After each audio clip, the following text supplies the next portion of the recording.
बिस्मिल्लाहिर्रहमानिर्रहीम। अस्सलाम वालेकुम। सऊदी अरब भर की शाम तक की अहम तरीन खबरों के साथ मैं हूँ वसीम।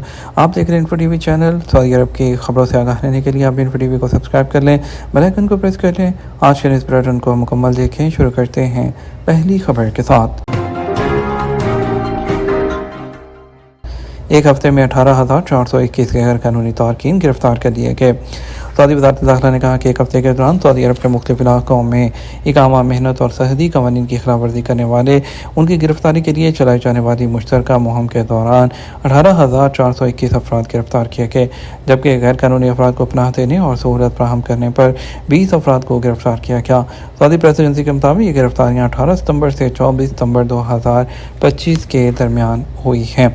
गैर कानूनी तारकीन के खिलाफ काम करने वाली कमेटी ने कहा, कुल गिरफ्तार होने वालों में से 10,552 इकामा लॉ की खिलाफ वर्जी कर रहे थे। 3,852 गिरफ्तार होने वाले सरहदी कवानीन की खिलाफ वर्जी के मुर्तकिब थे, जबकि 4,017 तारकीन लेबर लॉ की खिलाफ वर्जी में मुलव्विस थे। मज़कूरा अरसे के दौरान 1,383 अफराद गिरफ्तार हुए जो सरहद अबूर करके मुल्क में गैर कानूनी तौर पर दाखिल होने की कोशिश कर रहे थे।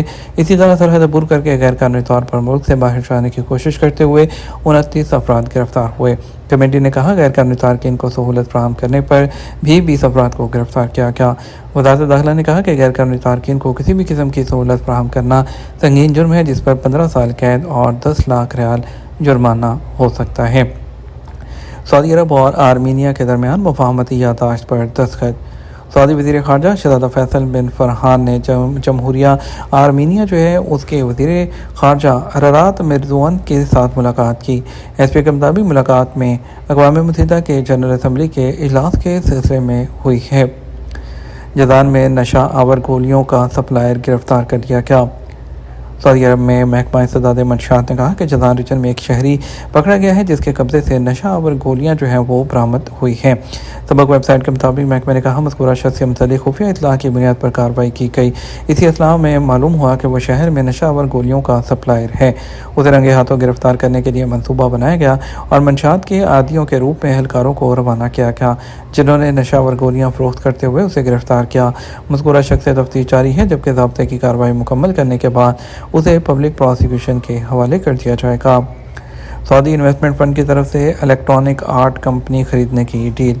बैनुल-अक़वामी रिपोर्ट्स में बताया गया है कि इलेक्ट्रॉनिक आर्ट्स जो इनकॉर्पोरेशन कंपनी को ख़रीदने के लिए सऊदी इन्वेस्टमेंट कंपनी वो डील कर रही है।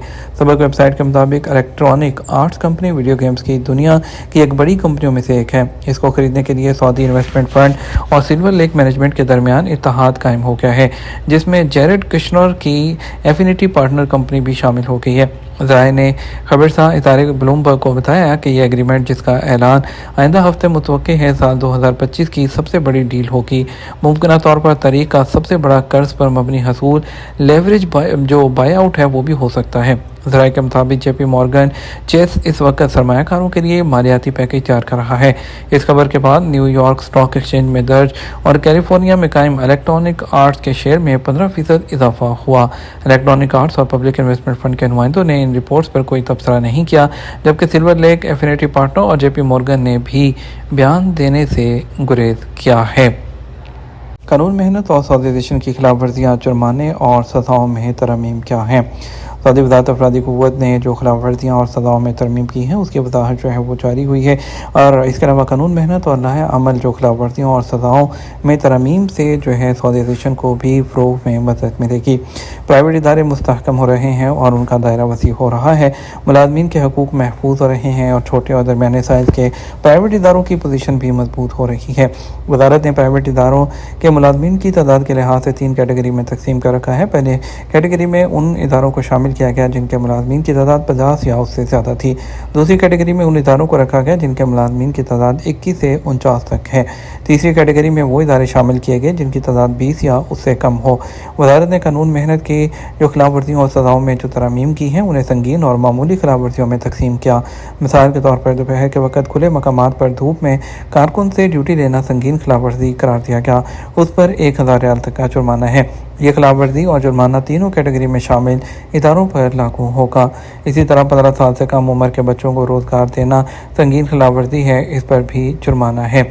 غیر ملکی کو ورک پرمٹ کے بغیر جاب دینے پر 10,000 ریال جرمانہ ہوگا، تاہم غیر ملکیوں کو سعودیوں کے لیے مخصوص جابس پر رکھنا سنگین خلاف ورزی جرمانہ وہ شمار کیا جائے گا اور اس پر 2,000 سے 8,000 ریال تک کا جرمانہ ہوگا۔ جو پرائیویٹ ادارے سعودیزیشن کی مقررہ شرح کی پابندی نہیں کرتے ان پر بھی جرمانہ ہوگا۔ سعودی کارکن کو روزگار فراہم کیے بغیر ملازمین کی لسٹ میں شامل کرنے والے ادارے پر بھی 2 سے 8,000 ریال تک کا جرمانہ مقرر ہے۔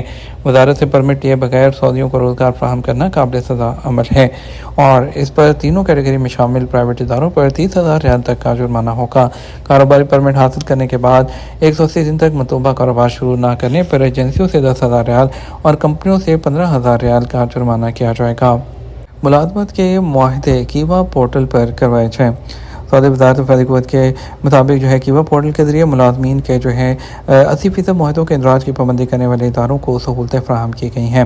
وزارت افرادی قوت نے پرائیویٹ سیکٹر کی کمپنیوں اور اداروں کو تاکید کی ہے کہ وہ اپنے سعودی اور غیر ملکی ملازمین کے معاہدوں کا اندراج کیوا پورٹل پر کریں۔ وزارت افرادی قوت کی جانب سے اس سے پہلے بھی توجہ دلائی جا چکی ہے کہ تمام لوگوں کو کیوا پورٹل کے ذریعے ہی اپنے تمام کارکنوں کا ڈیٹا وہ اپلوڈ کرنا ہوگا۔ دوسری طرف کیوا پلیٹ فارم پر جو کفالت ہے اس کی تبدیلی کا طریقہ کار کیا ہے؟ سعودی عرب میں غیر ملکی کارکن کے اقامہ میں ان کا پیشہ درج ہوتا ہے۔ قانون کے مطابق اقامہ میں درج پیشے کے مطابق ہی کام کرنے کی اجازت ہوتی ہے۔ وہ لوگ جو اپنے پیشے سے ہٹ کر کام کرتے ہیں ان کو جرمانے اور سزاؤں کا سامنا کرنا پڑتا ہے۔ وزارت افرادی قوت کے پلیٹ فارم کیوا پر ایک شخص نے دریافت کیا، میری عمر 67 سال ہے جبکہ پیشہ نظافہ مبانی کا ہے، کیا کفالت تبدیل کرائی جا سکتی ہے؟ سوال کے جواب میں کیوا پلیٹ فارم کا کہنا تھا اس صورت میں کیوا پلیٹ فارم پر کفالت کی تبدیلی کے لیے عمر کا زیادہ ہونا قابل اعتراض بات نہیں۔ کفالت کی تبدیلی کے لیے کیوا پلیٹ فارم پر درخواست اپلوڈ کرائی جا سکتی ہے، جہاں ملازمت کے معاہدے کو دیکھتے ہوئے اسے فریقین کی جانب سے منظور کرنے کے بعد کیوا پلیٹ فارم پر اس کی منظوری کے احکامات جاری کیے جائیں گے۔ واضح ہے وزارت افرادی قوت اور سماجی بہبود کی جانب سے سعودی عرب میں مقیم غیر ملکی کارکنوں کے معاملات کی جلد انجام دہی کے لیے کیوا پلیٹ فارم متعارف کروایا گیا ہے۔ کیوا پلیٹ فارم کا مقصد سعودی عرب کی مارکیٹ کو منظم کرنا ہے، معاملات کو بہتر کرنا، کارکنوں کو سہولت فراہم کرنا تاکہ معاملات بہتر طور پر اور جلد حل ہوں اور کارکنوں کو تاخیر کا سامنا نہ کرنا پڑے۔ کیوا پلیٹ فارم کے ذریعے کفالت کی تبدیلی کے لیے لازمی ہے کہ جس ادارے یا کمپنی میں کفالت تبدیل کرانی ہو وہاں سے جاب کا ڈیجیٹل ایگریمنٹ تیار کر کے کیوا پلیٹ فارم پر اپلوڈ کیا جائے، جسے دونوں طرف سے منظور کریں، ایکسیپٹ کریں۔ اس کے بعد منظور شدہ معاہدے کی تصدیق کیوا پلیٹ فارم پر کی جاتی ہے۔ کیوا پلیٹ فارم پر ایگریمنٹ کی تصدیق ہونے کے بعد وزارت افرادی قوت اور سماجی بہبود کی جانب سے کفالت کی تبدیلی کے لیے نئے آجر کے اکاؤنٹ میں ورک پرمٹ جاری کیا جاتا ہے۔ اس کے بعد جوادات کے سسٹم میں نیا اقامہ کارڈ پرنٹ کرنے کے ساتھ ساتھ ابشر اکاؤنٹ میں بھی معلومات تبدیل کی جاتی ہیں۔ جوادات کے ٹویٹر پر ایک شخص نے دریافت کیا، کفالت تبدیل کرائی، اس صورت میں کارڈ پرنٹ کرانا ہوگا یا وہی کارڈ قابل استعمال ہوگا؟ کارڈ پرنٹ کے حوالے سے جوادات کا مزید کہنا تھا، سعودی عرب میں ڈیجیٹل سسٹم کے ذریعے کارڈ اپنے موبائل پر بھی اوپن کیا جا سکتا ہے اور اس کے علاوہ جوادات کے ضوابط کے تحت اقامہ کارڈ میں کارکن کے کفیل یا کمپنی کے نام کے علاوہ آجر کا سیریل کمپیوٹر نمبر بھی درج ہوتا ہے۔ کفالت تبدیل کرانے کے بعد کفیل کا نام اور سیریل نمبر تبدیل ہو جاتا ہے، جس کے بعد دوسرا کارڈ جاری کرانے کی ضرورت ہوتی ہے۔ یہ ہمارا اب تک کا نیوز بلیٹن، مزید اور اہم خبروں کے لیے ہمارا شام 12 بجے کا نیوز بلیٹن دیکھ سکتے ہیں۔ السلام علیکم۔